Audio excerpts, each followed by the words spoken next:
নমস্কাৰ আপোনালোকে চাই আছে অসম সংবাদ 24 ঘণ্টা। আজি আমি অসম সংবাদ 24 ঘণ্টায় আহি উপস্থিত হৈছো শোণিতপুৰ জিলাৰ অন্তৰ্গত ঢেকিয়াজুলি পৌৰসভা এলেকাৰ 4 নম্বৰ ৱাৰ্ডত থকা দুৰ্গাবাৰী পূজা মণ্ডপত। আৰু দুৰ্গাবাৰী পূজা মণ্ডপত এইবেলি অনুষ্ঠিত হৈছিল 64তম শাৰদীয় দুৰ্গা পূজা। আৰু এইবেলি তেখেতলোকে কিছু কাৰ্যসূচী হালসলনি কৰি অনুষ্ঠিত কৰিছে শাৰদীয় দুৰ্গা পূজা। কিয়নো যেহেতু অসমৰ জনপ্ৰিয় কণ্ঠশিল্পী জুবিন গাৰ্গৰ এই পূজাৰ প্ৰাক মুহূৰ্ততে মৃত্যু হৈছিল, তাৰ প্ৰতি নজৰ ৰাখি বা তেখেতক শ্ৰদ্ধাঞ্জলি জনাই তেখেতলোকে কাৰ্যসূচী কিছু হালসলনি কৰি এই পূজাভাগি অনুষ্ঠিত কৰিছিল। পূজাভাগিৰ আজি বিজয়া দশমী আৰু বিজয়া দশমী উপলক্ষে আই মাতৃসকলে এনেদৰেই নিজৰ পৰম্পৰা ৰক্ষা কৰি সেন্দুৰ খেলিছে।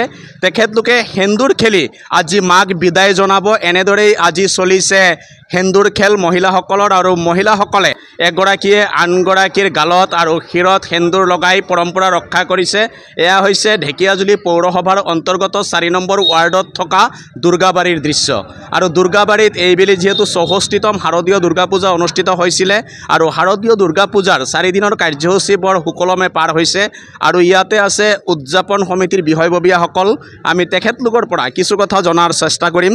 দেখা গৈছে বিগত বৰ্ষসমূহৰ দৰে এই বৰ্ষতো ঢেকিয়াজুলি পৌৰসভা এলেকাৰ 4 নম্বৰ ৱাৰ্ডত থকা দুৰ্গাবাৰী পূজা মণ্ডপত অনুষ্ঠিত হৈছিলে শাৰদীয় দুৰ্গা পূজা।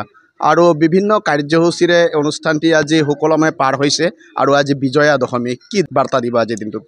চাওক, প্ৰতিবাৰৰ দৰে পূজা হৈয়ে আছে আৰু পূজা হৈ থাকিব। কিন্তু যোৱা বছৰবিলাকো আপোনালোকে আহিছিলে ইয়াত, কিন্তু যোৱা বছৰৰ যিটো আপোনালোকে দৃশ্য পৰিৱেশ আছিলে, এই বছৰ সেইটো পৰিৱেশ নাই, কাৰো মনত হেৰি নাই। কিয়নো আমাৰ মাজৰ পৰা যি এজন মহান ব্যক্তি আমাক এৰি গুচি গ'ল, তো সেইটোৰ মাত চবে মৰ্মাহত হৈ আছে। আৰু আমাৰ দুৰ্গাবাৰীৰ এই 64তম দুৰ্গা উৎসৱত আমি মানে বহু কিবা কিবি ডেকাৰেশ্যন আছিলে, এইবিলাক আমি লাষ্টত বন্ধ কৰিছোঁ। কিয়নো আমি কিবা এটা কৰিব গ'লে আনন্দতে কৰিব পাৰি, দুখত কৰিব নোৱাৰি। সেইটো কাৰো মনত যেতিয়া দুখ আহিছে, ইমান এটা ডাঙৰ ঘটনা হৈ গ'ল, তো সেইকাৰণে বহুত আমি কাৰ্যসূচী হাতত লৈছিলোঁ। আকৌ লাষ্টত গৈ আমি বাধ্য হৈছোঁ এইবিলাক বন্ধ কৰাৰ কাৰণে। ইমানখিনি ক'লোঁ। আৰু আজি বিজয়া দশমীৰ শুভেচ্ছা। মা দুৰ্গাই যাতে আমাৰ জুবিনদাৰ কাৰণে জাষ্টিছ আনি দিয়ে। জুবিনদাৰ যি ঘটনা হ'ল, এইটোৰ তদন্ত চৰকাৰে যাতে ভালদৰে কৰে, এইটো আমি আমাৰ ঢেকিয়াজুলি দুৰ্গাবাৰীৰ পৰা আমি চৰকাৰৰ ওচৰলৈ আহ্বান জনাইছোঁ যে জুবিনদাৰ জাষ্টিছ চৰকাৰে অতি সোনকালে যেনে আনি দিয়ে।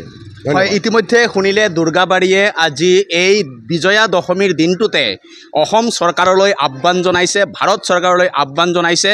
কিয়নো সমগ্ৰ ভাৰততে খলকনিৰ সৃষ্টি কৰা প্ৰয়াত কণ্ঠশিল্পী জুবিন গাৰ্গৰ লগত যি ঘটনা সংঘটিত হৈছিলে, এই ঘটনাৰ নিৰপেক্ষ তদন্ত হওক। আৰু জুবিন গাৰ্গৰ মৃত্যুৰ কাৰণে কোন দায়ী আৰু কাৰ কাৰণে জুবিন গাৰ্গে এনেদৰে অকালতে প্ৰাণ হেৰুৱাবলগীয়া হ'ল, তাৰ এটা উচিত বিচাৰ হওক, তাৰ আহ্বান জনাইছে আজি ঢেকিয়াজুলিৰ দুৰ্গাবাৰী পূজা কমিটিয়ে। আৰু তেখেতলোকে আজিৰ দিনটোতে চৰকাৰলৈ এই আহ্বান জনাইছে বিজয়া দশমীৰ দিনটোত। কি ক'ব আজিৰ দিনটোত? আজিৰ দিনটো আমিতো পূজা যেনে তেনে পাৰ কৰিলোঁ। আমাৰতো কাৰ্যসূচী বহুতেই আছিলে, কিন্তু আমাৰ মহান কণ্ঠশিল্পী অসমৰ পৰা যেতিয়া গুচি গ'ল, আমাৰ কাৰ্যসূচী কমাই দিলোঁ আমি। গতিকে যেনে তেনে ভালদৰে পূজাটো পাৰ কৰিলোঁ আৰু তেখেতৰ প্ৰতি শ্ৰদ্ধা জনাই পূজাটো ইমানতে সামৰিলোঁ। আৰু আনন্দ ফূৰ্তি আছিলে কৰিবৰ কাৰণে, আনন্দ ফূৰ্তি নহ'ল। আৰু চৰকাৰৰ ওচৰত এটাই কথা, তেখেতে যাতে জুবিনদাৰ মানে কাৰণে যি জাষ্টিছ কৰি আছে, এইটো যাতে সুকমল দেৰি নকৰাকৈ সোনকালে কৰিব পাৰে, আৰু জুবিনদাক যাতে ন্যায্য ন্যায় দিয়ে, সেইটোৱেই কামনা কৰিব। হয়, ইতিমধ্যে শুনিলে দুৰ্গাবাৰীৰ প্ৰতিগৰাকী সদস্যৰ এটাই দাবী চৰকাৰলৈ, জুবিন গাৰ্গৰ পৰিয়ালক ন্যায় দিয়ক, আৰু জুবিন গাৰ্গৰ লগত যি ঘটনা সংঘটিত হ'ল, এই ঘটনাৰ উচিত তদন্ত হওক। কি ক'ব আজিৰ দিনটোত? মই এইটোৱে কৈ আছোঁ, জুবিনদাৰ যে আমাৰ পৰা গুচি গ'ল, আমাৰ মনত দুখৰ কাৰণেতো গুচি গ'ল। আৰু আমি এতিয়া ফূৰ্তি কৰিব পৰা নাই, কোনো এতিয়া গান বাজনা কৰিব পৰা নাই, কোনো পেণ্ডেল কৰিব পৰা নাই, চব বাদ পৰি গ'ল। এতিয়া আমি যেনে তেনে নিয়মটো কামটো কৰিলোঁ, কৰাৰ পিছত এতিয়াতো বিজয়া দশমীটো আজি কৰিবই লাগিব পূৰা। তো এতিয়া জুবিনদাৰ যিটো মৃত্যু হ'ল, এই মৃত্যুৰ ওপৰত যিটো আমাৰ চন্দ্ৰ আছে, এই চন্দ্ৰ দুইজনক যদি দাবী কৰি পেলাই আনিব পাৰে, তাক যদি উপায় শাস্তি দিয়ে, সেইটোৱেই মই ধন্যবাদ জনাম তাৰ পৰিয়ালক এটা শুভেচ্ছাৰ কাৰণে। হয়, ইতিমধ্যে শুনিলে জুবিন গাৰ্গৰ পৰিয়ালে যাতে ন্যায় পায় তাৰে কামনা কৰিছে। সকলোৱে আৰু এনেদৰেই দুৰ্গাবাৰীত অনুষ্ঠিত হৈছে বিজয়া দশমীৰ যি পৰম্পৰাগত সেন্দুৰ খেল। এনেদৰেই আজি যিহেতু বিজয়া দশমী আৰু তাৰ লগত সংগতি ৰাখি আই মাতৃসকলে নিজৰ পৰম্পৰা ৰক্ষা কৰি সেন্দুৰ খেলিছে দুৰ্গাবাৰীত। আৰু দুৰ্গাবাৰীত এইবেলি অনুষ্ঠিত হৈছে 64তম শাৰদীয় দুৰ্গা পূজা আৰু প্ৰয়াত কণ্ঠশিল্পী জুবিন গাৰ্গৰ প্ৰতি শ্ৰদ্ধাঞ্জলি জনাই প্ৰতিটো কাৰ্যসূচী তেখেতলোকে পালন কৰিছে। আৰু অতি সুন্দৰকৈ ইয়াত জুবিন গাৰ্গৰ যি প্ৰতিচ্ছবি তেখেতলোকে প্ৰতিদিনে শ্ৰদ্ধাঞ্জলি জনোৱাৰ ব্যৱস্থা কৰিছে। সঁচাই এক সুন্দৰ পৰিৱেশৰ মাজেৰে আজি অনুষ্ঠিত হৈ গ'ল ঢেকীয়াজুলিৰ দুৰ্গাবাৰীৰ যি শাৰদীয় দুৰ্গা পূজা। আৰু আমি বিজয়া দশমীৰ দিনটোতে শাৰদীয় দুৰ্গা পূজাৰ অভিবাদন জনাই দুৰ্গাবাৰীৰ পৰাই সকলোলৈ ধন্যবাদ জ্ঞাপন কৰিছোঁ।